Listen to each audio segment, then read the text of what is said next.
Welcome to the fight game. He's Icewater. I'm Puma. Talking about Keyshawn Davis, his bout over Lemus. And we talked about Keyshawn Davis a couple of weeks ago, and this was the up and coming fighter that I'm keeping my eyes on, and I'm really impressed with his fight. But you were texting me during the fight, and I was into something else, and I got a chance to watch it.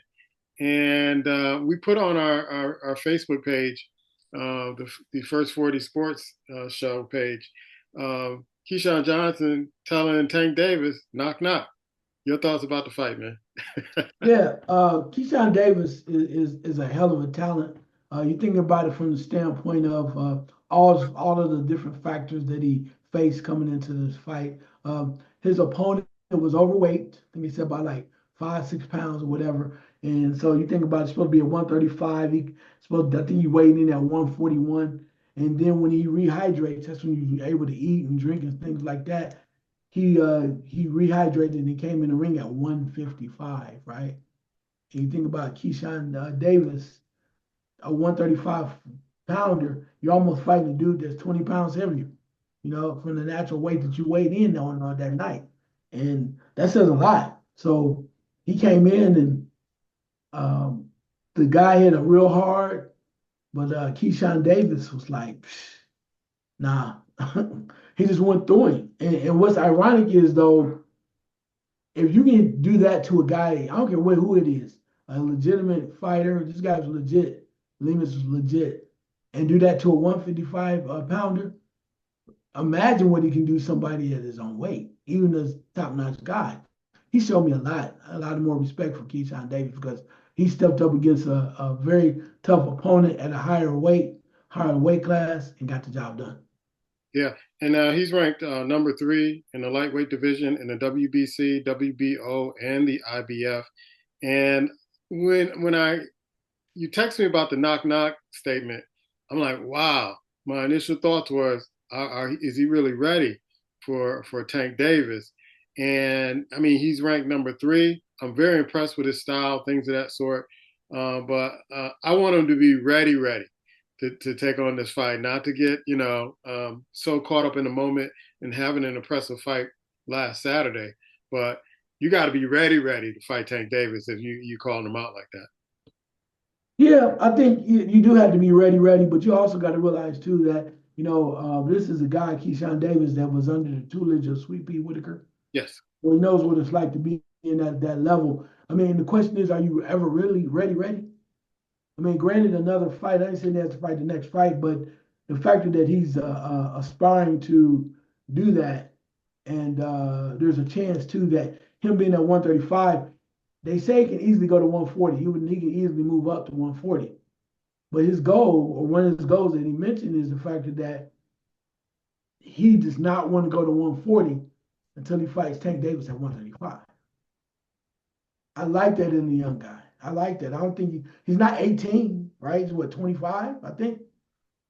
So he's 12 and 0, I think it is 12, 13 and 0, and he's been in the ring. And again, Tank Davis is a special talent, but this young man fought basically a junior middleweight on that night. And not only did he survive, he punished him. He has an amazing skill set. And granted, if he doesn't happen right away, I like seeing him keep moving up the ladder, fighting somebody with a little more pop, or a little bit more style and savvy, and somebody that might be a little bit better on the talent level too, to see what he can do. But eventually, yeah, I want him. I'd love to see that fight with Tank Davis at some point. Yeah. Yeah. Him and his brothers fought on the same card. They all were victorious in that. So salute to them. But he's like I said, either last week or the week before that, he's one of those upcoming fighters that get you excited. It kind of reminds me when I first saw Earl Spence, that, that kind of, that strength and that speed coming in at that weight class. I'm looking forward to future fights with him. So Boots beat Karen in his fight in a 12 round unanimous decision fight. Boots is 33 and 0. And really, this was kind of light work for him. And who's next for Boots right now? We talked about last week, you know, could be Crawford, could be a number of people, but who do you think? Well, one thing I found ironic about it is there's a little message that Terrence Crawford sent to Boone Ennis, and he told him that as you grow and move up and stuff like that, things don't actually go the way you think they should, and he basically encouraged him to keep working.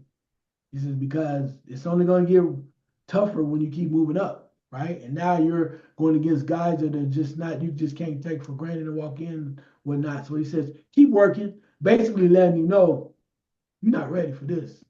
So you need to keep working. And not saying that you can't be a future champion on that level, but you're not really ready for this. But I think that a lot of people are saying, and they think they know it's time. We want to see Boots Ennis tested. And now I think the Sheik is coming up with the idea of possibly setting up a match between Boots Ennis and Virgil Ortiz. Because they're both climbing the ladder. They're both very talented young fighters on the rise. And if they're going to be tested, at first, a few years ago, nobody wanted them in the ring with one another because they thought it would be a bad thing. Now there's a chance to really make some real money, some decent money for both of them as a more of a premier match, which makes sense. So in order, if they don't find other potential candidates that are going to help them raise their stock and also make more money, this bout between Bruce Ennis and Virgil Ortiz makes sense right now. Yeah, and he needs a big time pay-per-view fight. I think a lot of people haven't really seen him. They don't really know him, and I think he needs to get his name in the ring as one of the top fighters in his weight class. Let's go to the Ban Rodriguez fight against Pedro Guevara and a third round knockout on the veteran Guevara. And then you got Ban Rodriguez. He's 21-0. Where does he go after this fight? Well, there's a lot of places they're talking about. One of the things they mentioned is possibly fighting, you know, Chocolatito.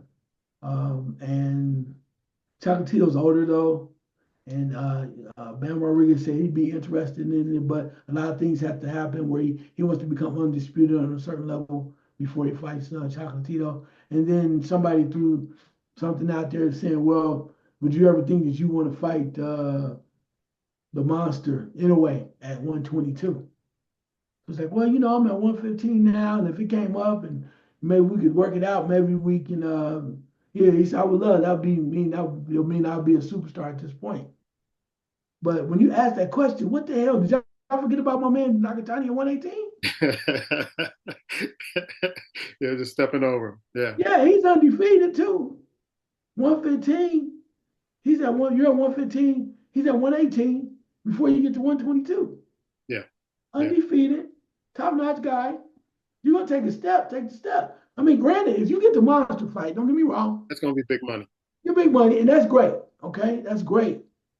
But how hard is that going to be to go from 115 to 122? You've already come up before to 115. And I promise you, Nakatani is the real deal. Yeah, But hey, if you get a shot at the monster, more likely who wouldn't take it? yeah. Now, there's another up and coming fighter that I've seen before. And me and Pop, you were on the phone one night, and this young man was fighting, and Pop said, "Man, this guy reminds me a lot of Sugar Ray Leonard, Abdullah Mason, out of Ohio, Cleveland, Ohio." And I remember seeing him. He's really sharp, really quick, very savvy for to be a young fighter like that. I'm looking for some big things to come from him too. Your thoughts on him, man? Yeah, I watched him in a fight against a major veteran guy. His name was Johan Vasquez, who had heavy hands, and I forget, I think he had like 20 wins with like 19, 18 knockouts, heavy hands. And so they get into the fight early on, and Vasquez is ready. I mean, he's throwing bombs backing up. That one at a time he clips Mason with a left hook. Mason goes down. I said, "Oh my goodness, what just happened?" And he comes in and they go at it again. And then at that point, they come in, they start moving around, and Mason catches him, puts him down. And okay, and moving into the first round, and Vasquez knocks Mason down again, Mm, twice now. in the first round. I was like, oh, well, uh-oh. Houston, we got a problem. Yeah. Oh, and it's like, well, but something happens when you have a veteran like that, has been around, throws his hands real strong, and you're saying, wow. And then as they came out and moved forward into the second round, uh, the veteran was coming towards him. And I think Mason said, okay, enough of this. And he went into his pedigree, got serious, and hit the guy with a nasty body shot and just started really tearing him apart. And Vasquez went down and never got back up. He just took him out. I mean, it was woof. And they asked Mason afterwards what he thought. He's like, well, I never experienced that before, but we made it. We made it through. Which says a lot because sometimes fighters, that young, they get shook or they get caught and they can't recover and they don't know how to recover. They don't know, how to kind of handle adversity within a fight. And kudos to him, he handled it, and then he got back to the game plan and took his fighter out, a veteran at that. So, that salute to his corner and salute to him being a savvy fighter, realizing that this is boxing. Sometimes it happens. But what are you going to do when you face adversity? No doubt, no doubt. Very exciting fight. Might have been fight of the year, at least round of the year. They were both letting their heads go. But it's amazing as a young person to be rocked like that and still get up and stand on your own and still get the victory says a lot about him. Yeah. Anything else in the news, man?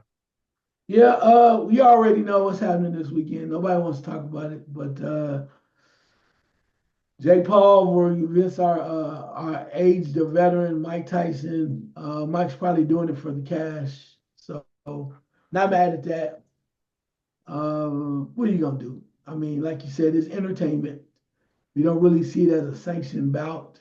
Mike's 58 years old, but we just want to see it, and we'll put our eye on it just to see it. But again, it's entertainment. Do you And know we, who's hosting and is Snoop Dogg going to be there? Because if I Snoop don't is know. there, I'll watch it. If Snoop's not going to be there, I have Netflix. I'm not watching. I'm not interested. I'd rather watch college football. And I can't bear to see Mike Tyson sell out if that's what he's going to do. I mean, but let's be honest.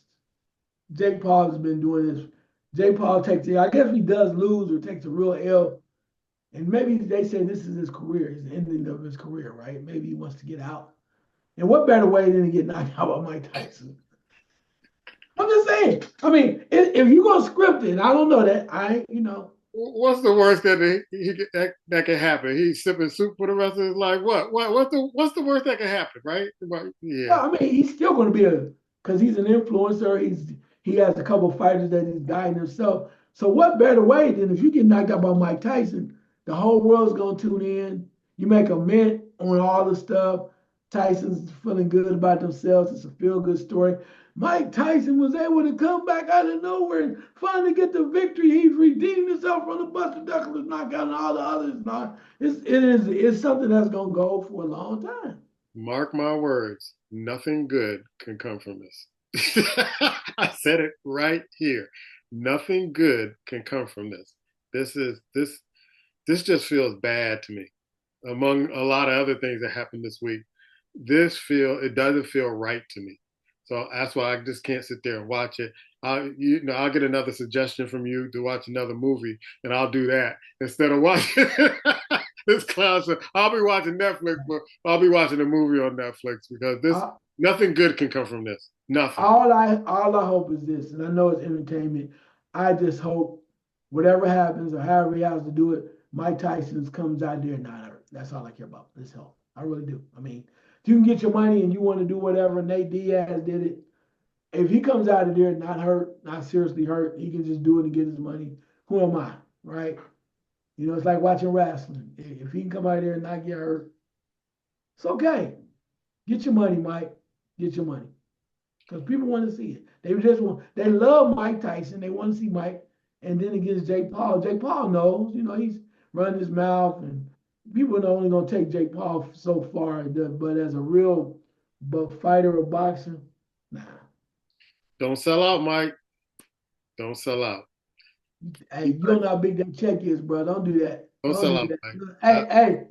Hey, how big would you have? Everybody got a price. What would you be your price? You got a price? go there. I ain't gonna go there. I ain't in that situation, so I ain't going there. Mike, don't sell out. Don't sell out. Everybody got a price, bro. I love you, Mike, but everybody got a price. You probably already said, look, wait a minute. Wife was like, what? Mike, you gonna have to lay down, baby. You have to lay.